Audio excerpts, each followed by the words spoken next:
हा आहे कटोरी ब्लाऊज आणि बाहीची माप, हे माप मी अर्धा इंचानी वाढवले आहे। अशा प्रकारे माप वाढवले आहे।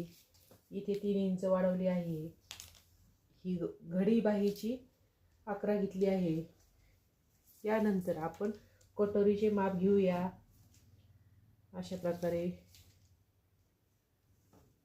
इथे 1.5 इंचानी वाढवली, इथे 1.5 इंचानी वाढवली, इथे 1.5 इंचानी वाढवली आहे। हे बघा,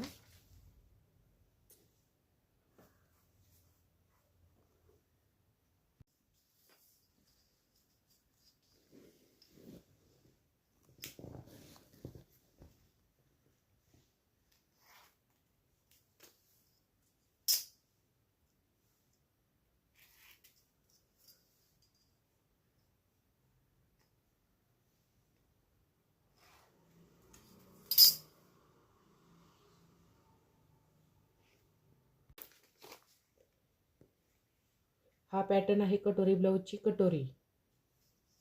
अशा प्रकारे एक माप टाकले आहे। इथे 1.5 इंचानी वाढवली, इथे 1.5 इंचानी वाढवली, अशी एक लाईन मारली आणि इथे 1.5 इंचानी मारली आहे। असा त्रिकोण करून घेतला आहे। अशा प्रकारे कटोरी ब्लाऊज, अशा प्रकारे कटोरीचा फ्रंट वाढवला आहे।